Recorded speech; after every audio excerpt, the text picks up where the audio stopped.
നമ്മളെല്ലാവരും പണിയെടുത്തോണ്ടുണ്ട്, ഓരോരുത്തർ ഓരോരോ പണിയെടുക്കുന്നുണ്ട്. നിങ്ങളെ പണിയിൽ നിങ്ങൾ എന്ത് പണിയെടുക്കുന്നോ ആ പണിയിൽ നിങ്ങളെ സേഫ്റ്റി നിങ്ങൾ ഫസ്റ്റ് നോക്കണം.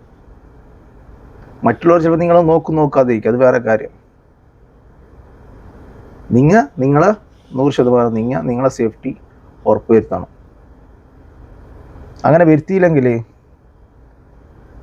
നിങ്ങളെ പണിയിൽ എന്തെങ്കിലും റിസ്ക് ഉണ്ടെങ്കിൽ ആ റിസ്ക് നിങ്ങൾ സ്വയം ഏറ്റെടുത്ത് ചെയ്യുമ്പോൾ എന്തെങ്കിലും സംഭവിച്ചാൽ നിങ്ങൾ തന്നെയാണ് ഉത്തരവാദി.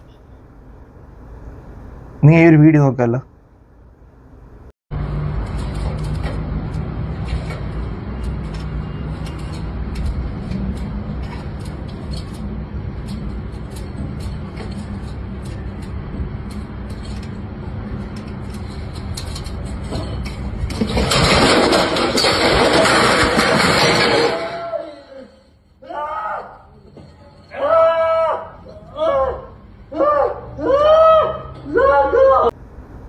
ധൈര്യം ഉണ്ടാവുമെന്ന് പറഞ്ഞിട്ടില്ലേ എന്തും ചെയ്യരുത്.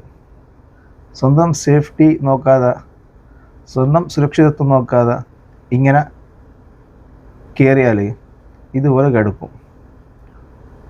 ചിലപ്പോൾ ഇതിന് മുമ്പ് ചെയ്തിട്ടുണ്ടാവും, അത് സക്സസ് ആയിട്ടുണ്ടാവും. ആ ഒരു ധൈര്യത്തിലാണ് പിന്നെയും കയറുന്നുള്ളത്. എല്ലാ ദിവസവും വെള്ളിയാഴ്ച എല്ലാം എന്നിട്ട് ഓർത്താൽ മതി. എന്തെങ്കിലും സംഭവിച്ചാൽ ആരുണ്ടാവാറ്, നിങ്ങൾക്ക് നിങ്ങളെ ഉണ്ടാവും. ഓക്കെ, അപ്പോൾ അതുകൊണ്ട് നിങ്ങളെ സേഫ്റ്റി ഫസ്റ്റ് നോക്കുക.